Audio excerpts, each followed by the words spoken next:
Hi, my name is Karen Clary. I am a child and adolescent psychiatry fellow rotating at the RUHS Behavioral Health Preschool 0 to 5 programs while completing my fellowship in the UCR School of Medicine's Departments of Psychiatry and Neuroscience. Today, I will be discussing maternal mental health, particularly in mothers of young children. I will discuss why maternal mental health is important, the effect it has on our children, common struggles, when those become disordered, the treatments available, and how we can do better. So let's get started. Not only does poor maternal mental health cause harm to the mother, but it can also affect their children. It is one of the earliest ways moms can influence their children. Research shows that mental health problems in pregnant and postpartum mothers have shown to increase the likelihood that children will experience suboptimal or less than ideal development, while more positive mental health in mothers is associated with forms of parenting that promote academic and socio-emotional function. Ultimately, we are seeing that improved mental health in mothers results in potentially improved development in various domains of children's lives. So, in focusing on moms and their well being, we not only improve their quality of life, but also their children's. Further support the idea that maternal well being affects their children, I would like to discuss ACEs, or Adverse Childhood Experiences. Adverse childhood experiences are potentially traumatic events that occur in childhood. Most of them are, to a degree, associated with the well being of their caregivers. These are things like experiencing violence, abuse, or neglect, having a family member attempt or die by suicide, being surrounded by people with substance abuse problems or mental health problems, and instability due to parental separation, such as divorce, death, or incarceration. As you can see, the status of a mother's mental health can influence the presence of these experiences in children's lives. When children experience these events in childhood, they are more likely to have chronic health problems, mental illness, and substance use problems that can extend to adolescence and adulthood, and can ultimately impact their overall education, future job opportunities, and future earning potential. While children may have multiple caregivers, I decided to focus on mothers due to the roles and expectations that our society places on mothers or maternal figures. Mothers are expected to be the primary caregivers responsible for the success and well being of their children, and that comes with a lot of stress that may contribute to negative mental health outcomes. In the last few years, the idea of the mental load of motherhood has surfaced, and it can pretty accurately describe what so many mothers are going through day to day. It's the invisible work mothers do when running a household and managing a family. The things that are expected to be done, but we can't really see, unlike grocery shopping or cooking, which are also stressful. These are things like anticipating needs. For example, making sure that jerseys are clean in time for soccer, planning, keeping track of the family calendar, making decisions. Which car seat do I need to buy? What type of clothes are needed next? Delegating tasks. Who is taking the baby to the next doctor's appointment? And researching slash doom scrolling. Just think about the countless hours moms spend researching parenting stuff to learn the best strategies for helping their kids. Things like how to manage tantrums, what do I do with my picky eater? How do I potty train? What's the best nap schedule? And all of those things. This can usually leave moms feeling overwhelmed with all the information they find. Remember, this is all in addition to the visible tasks expected of motherhood.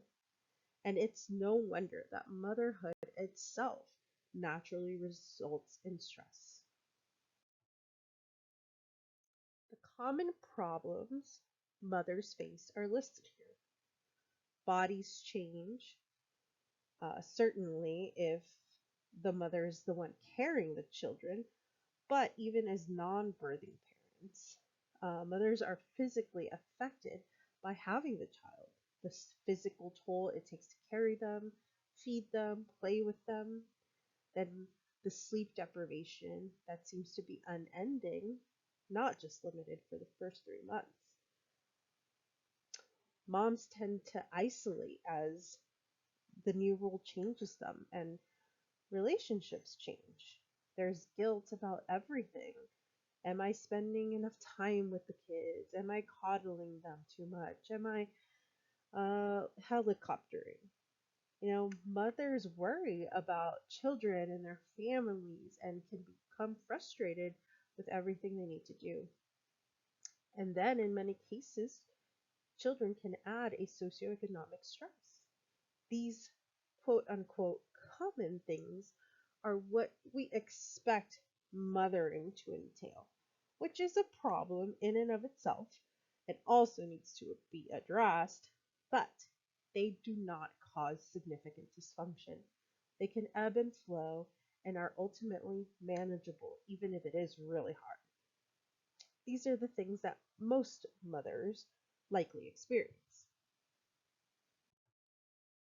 The real problem arises when these quote unquote common issues are left unchecked and start affecting a mother's functioning and their ability to care for themselves and their children. This is when serious mental health conditions can surface.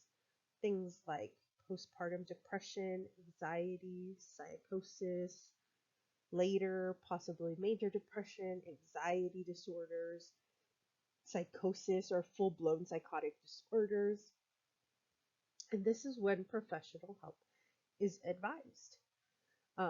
And what I really want those listening to take away is that when these symptoms are starting to affect your functioning, it's time to seek help and you don't need to push through it alone. I want to go over what are some of the symptoms that moms should look out for in those critical times when you do have young children. Um, so, for example, in PTSD, post traumatic stress disorder, and this can be induced by any type of trauma, a traumatic birth, separation from the child, violence witnessed or experienced.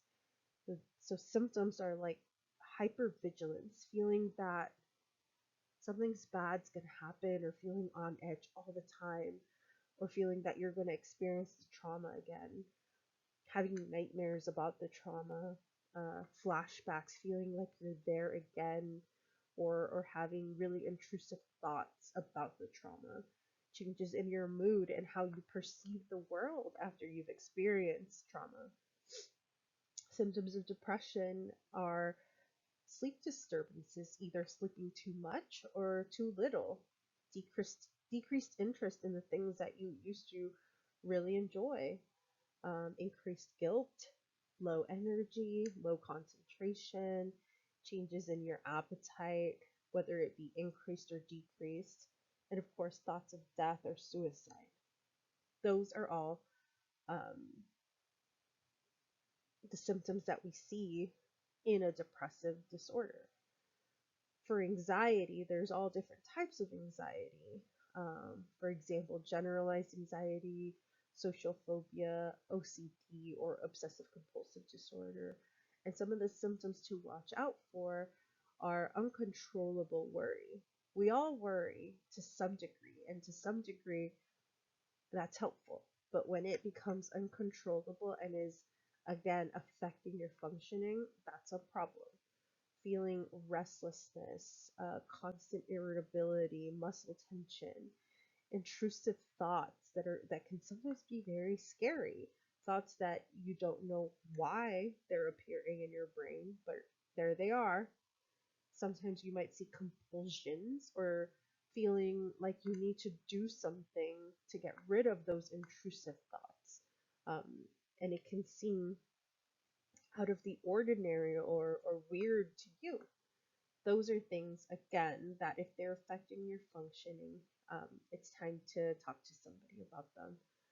And then lastly, psychosis. If you're experiencing auditory or visual hallucinations, that means hearing voices or seeing things that other people don't see, feeling paranoia, constantly on edge, like someone's out to get you, ideas of reference, which means that feeling as if you're getting messages from different sources that are unlikely. For example, feeling that the TV ad is specifically targeting you, or again, it kind of works into the paranoia.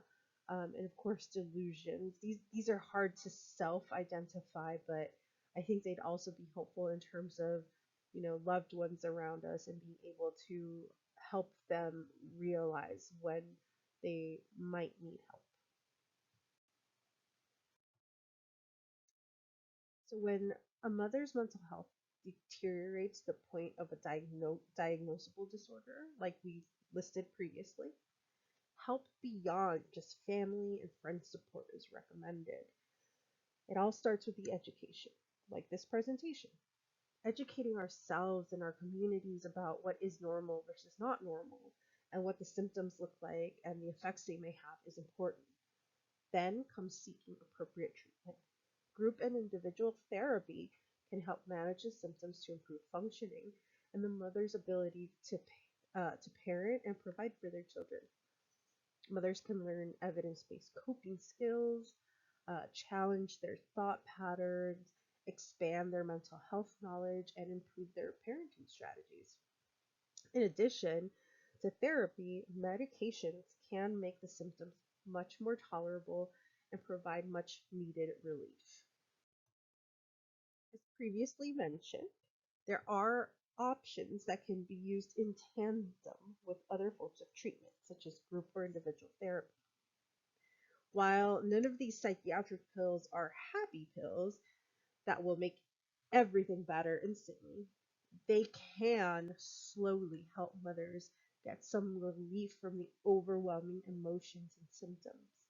This can make it easier to engage in other forms of treatment and can help make caregiving just a bit easier. There are many options, and your doctor can work with you to choose what will work for you.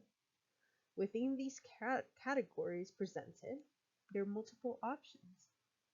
Your doctor can and should review the options, their risks, benefits, side effects, and alternatives. There is a misconception that all psychiatric medications are strong and addictive. However, that's not true. While some do have habit forming potential, there are many that do not and can be a safe option to manage symptoms.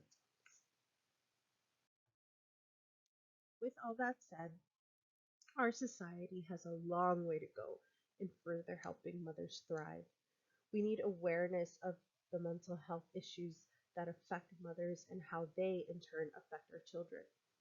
We need education out there so that mothers know when to seek help and that they're not alone. And we need more help, more support for all mothers, but specifically mothers facing mental health challenges. Expansion of services available to moms, like adequate paid parental leave, feeding support, affordable childcare options, specialized therapists, and psychiatrists. Here I've listed just two resources available. The first one is postpartum.net. They have a lot of information for parents and providers as well regarding mental health, particularly of postpartum mothers. And then there is also a maternal mental health hotline that is available 24/7 with a trained provider who can help through any crisis. These are my sources. Thank you so much for taking the time to listen and watch.